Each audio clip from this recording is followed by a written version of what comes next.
Hello बच्चों, कैसे हैं आप? अच्छे हैं।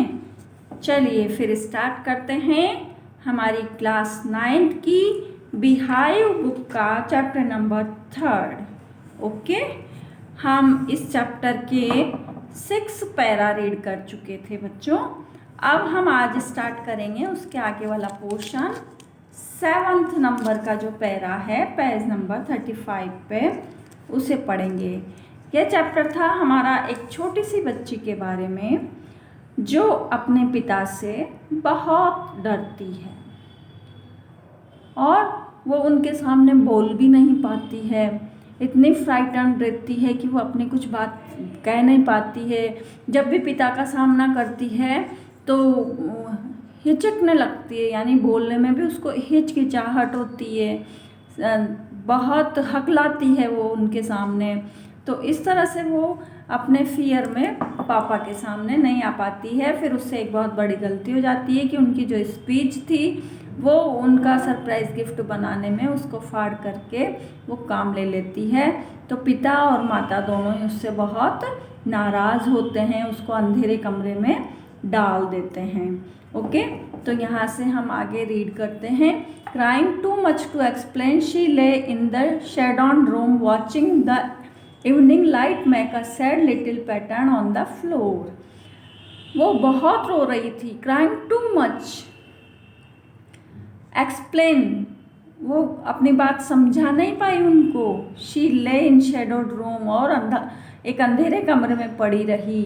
और शाम के समय जब लाइट का प्रकाश कमरे पर आया तो छोटी सी आकृति उसकी बनती रही उस कमरे में।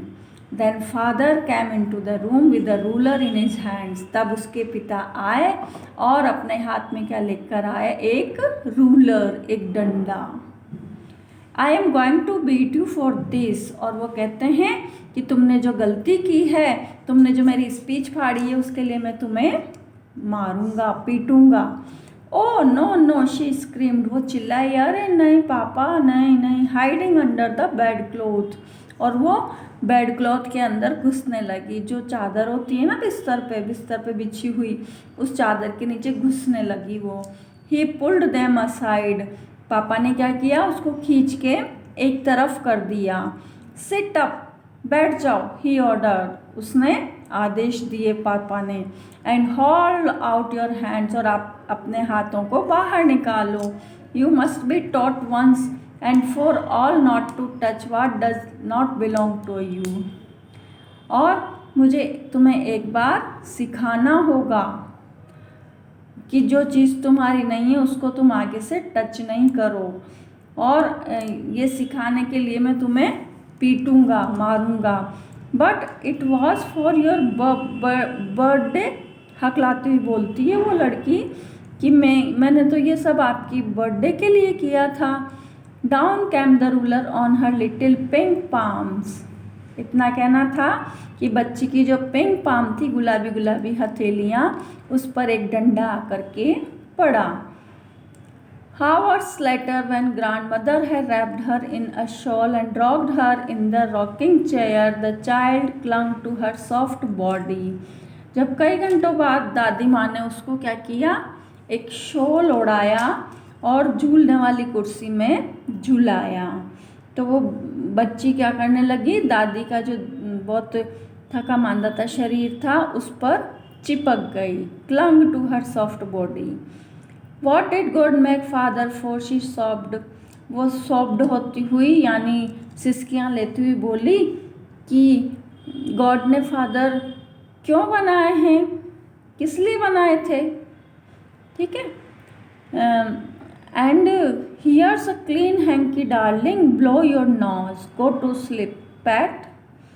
अब दादी कहती है उसकी कि ये साफ हैंकी है, इससे अपनी नाक साफ कर लो और जाओ, सो जाओ। पैट, मेरी लाडली, you all forgot all about it in the morning. सुबह तक तुम सब कुछ भूल जाओगी। ठीक है। I tried to explain to father. मैंने तुम्हारे फादर को समझाने का प्रयास भी किया था। But he was too upset to listen tonight. रात को उन्होंने मेरी एक चीज़ भी नहीं सुनी क्योंकि वो बहुत गुस्से में थे, वो नहीं समझे।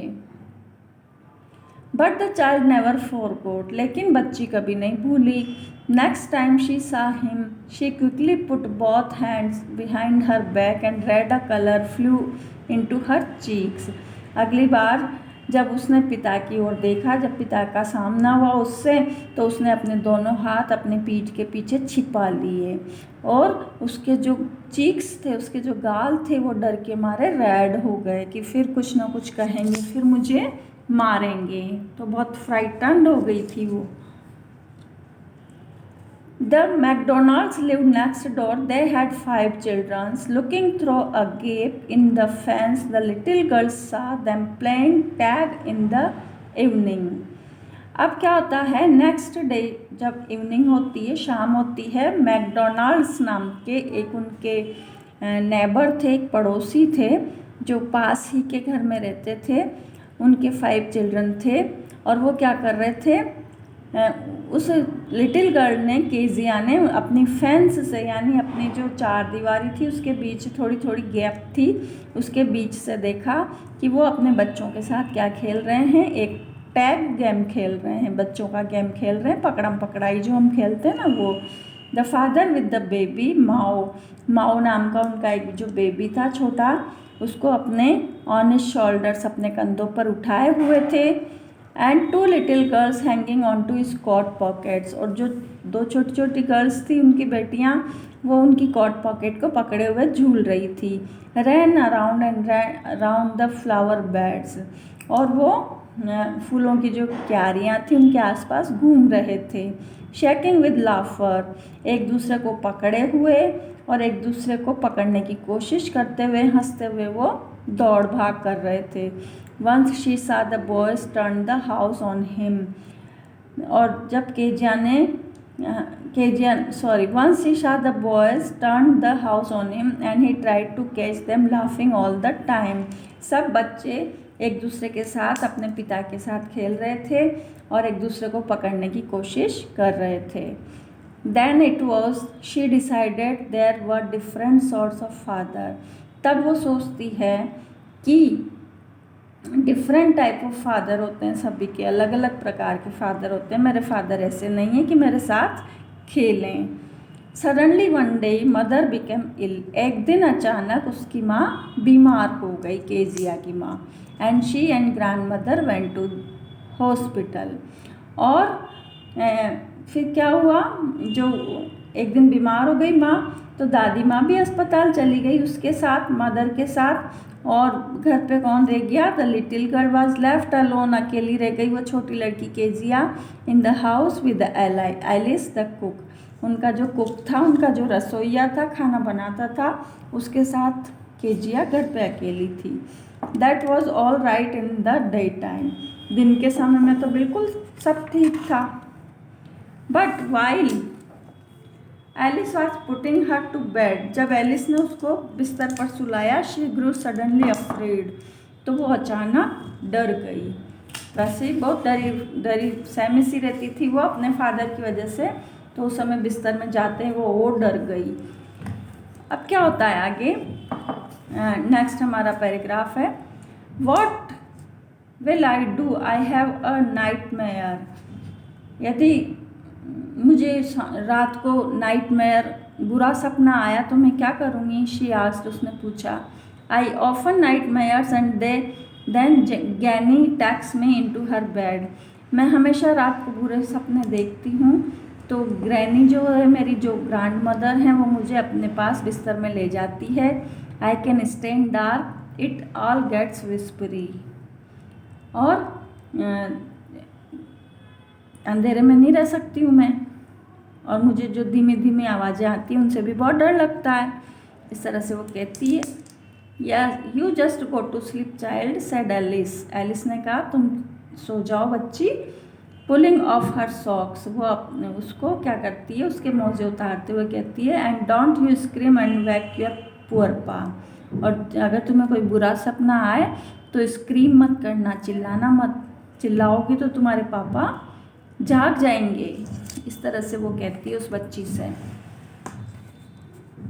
नेक्स्ट पैराग्राफ है अपना, but the same old nightmare came, उसी रात को फिर वही पुराना सपना आया उसको। The butcher with a knife and a rope. एक ऐसा सपना आया जिसमें एक कसाई था जो कि अपने हाथ में नाइफ और एक रोप लिए हुए था, चाकू और रस्सी लिए हुए था। Who came nearer and nearer, वो उसके पास आता जा रहा था, स्माइलिंग दैट ड्रेडफुल स्माइल, और बहुत भयानक रूप में मुस्कुरा रहा था। While she could not move, जब वो नहीं हिल नहीं पा रही थी। वो सपने में आदमी हिल नहीं पाता है, जब सपना आता है भाग भी नहीं पाता है। कुड ओनली स्टैंड स्टिल, और वो केवल स्टिल हो गई थी, यानी शांत हो गई थी। क्राइंग आउट, चिल्लाई, grandma grandma. She were shivering to see father beside her bed. उसने जैसे वो चिल्लाई दादी माँ, तो कांपती हुई सी वो जाग गई। उसने देखा कि उसके साइड में उसके पिता बैठे हुए हैं। अ कैंडल इन हिज हैंड, एक मोमबत्ती उनके हाथ में थी। व्हाट्स मैटर, ही सैड, उन्होंने पूछा क्या हुआ, क्या बात है, क्यों चिल्ला रही हो। फिर केजिया ने जवाब दिया, oh a butcher, a knife, I want granny. अरे मुझे तो एक बच्चर दिखाई दिया एक चाकू के साथ, मुझे तो दादी माँ के पास जाना है। ही ब्लू आउट द कैंडल, पिताजी ने मोमबत्ती को बुझा दिया। Bent down and caught up the child in his arm, वो उसके बेड पर बैठ गए और अपनी बच्ची को उन्होंने बाहों में भर लिया। Carrying her along the passage to the big bedroom, और फिर वो उसके अपने पास वाले बेडरूम में, बड़े बेडरूम में उसको ले गए। A newspaper was on the bed, bed पर एक न्यूज़पेपर पड़ा हुआ था। He put away the paper, उन्होंने पेपर को अलग रखा। Then carefully tucked up the child, और फिर अपनी बच्ची को उस बिस्तर पर लिटा दिया। Then carefully tucked up the child, he lay down beside her, और अपने बच्ची के साइड में वो भी लेट गए। Half asleep, still with the butcher's smile all about her, it seemed she crept close to him. बच्ची अभी भी आधी नींद में थी, अभी भी वो उसके आसपास वो कसाई की मुस्कान घूम रही थी जो डराने वाली थी, और वो पिता के एकदम नज़दीक सरक के आ गई। Snuggled her head under his arm, और पिताजी ने उसको अपनी बाहों के नीचे चिपका लिया। Held tightly to his shirt, और वो चुपचाप शर्ट कसकर पकड़े हुए लेटी रही। Then the dark did not matter, she lay still, अब उसके लिए अंधेरा कोई महत्व नहीं रखता था, वो चुपचाप शांत लेटी हुई थी। Here rub your feet against my legs, पिताजी क्या बोलते हैं उसके कि मेरे पास आ जाओ और तुम मेरे पैरों पर अपनी टांगों को रगड़ो। एंड गेट देम वार्म, और उनको गर्म कर लो। सेड फादर, उसके पिताजी ने कहा, यानी वो उसको बहुत सांत्वना दे रहे थे। उसके लिए उसके पिता एक देवता बन के आए थे, एक फेरी बन कर के आए थे, ठीक है ना। अब उसको बहुत अच्छे लगने लगे अपने father. Tired out, he slept before the little girl, थकी हुई वो लड़की अत्यधिक थकी होने के कारण पहले ही सो गई थी। A funny feeling came over her, एक आनंदपूर्ण उसकी भावना हो गई थी, बहुत आनंद आया उसको, बहुत अच्छा लगा उसको पिताजी के साथ रहकर। पुअर फादर, बेचारे पिताजी, नॉट सो बिग, कोई इतने बड़े तो नहीं थे। After all and with no one to look after him, और उनकी देखभाल करने वाला भी कोई नहीं है। He was harder than grandmother, केवल ग्रांड मदर ही उनकी दादी माँ से भी वो इसीलिए हार्ड रहते थे। But it was a nice hardness, लेकिन उनकी हार्डनेस भी अच्छी थी, कठोरता भी अच्छी थी। And every day he had to work and was too tired to be a Mr Macdonald, वो प्रतिदिन बहुत कठिन काम करते हैं, कमाने जाते हैं, वापस घर आते हैं, बहुत टायर्ड हो जाते हैं, और वो मेरे लिए समय नहीं निकाल पाते हैं। खुद ही सोचने लगती है वो गर्ल, छोटी सी केजिया, और वो मैकडोनाल्ड नहीं बन सकते हैं मेरे लिए, क्योंकि वो बहुत थक जाते हैं। She had turn up all his beautiful writing, उसने उनकी जो इतना सुंदर लेख था वो उसने फाड़ दिया है। शी स्टिड सडनली एंड साइड, और वो अचानक हिली और लंबी लंबी आहें भरने लगी। What's the matter, asked her father, उसके पिताजी ने पूछा, क्या बात है? अनदर ड्रीम, फिर कोई दूसरा सपना देखा है तुमने? Oh said the little girl, my head's on your heart. तो लिटिल गर्ल ने क्या कहा? ओह छोटी बच्ची बोली, मैंने अपना जो हेड है आपके हार्ट पर रखा हुआ है। I can hear it going, मैं इसकी धड़कन सुन सकती हूँ। What a big heart you have got, आपने कितना बड़ा हृदय पाया है। फादर डियर, मेरे प्यारे पिताजी, आपका हृदय कितना विशाल है। इस तरह से वो अपने फादर से जो डरावनापन था फादर का, वो उसके हृदय से निकल चुका था और वो अपने फादर की इतनी सुंदर भावनाओं को देखकर, उनके प्रेम को देख कर के वो बच्ची पिघल गई थी। और इस तरह से उस छोटी सी केजिया का फियर फादर के प्रति जो था वो निकल चुका था। तो कैसी लगी आपको ये स्टोरी? आशा है अच्छी लगी होगी।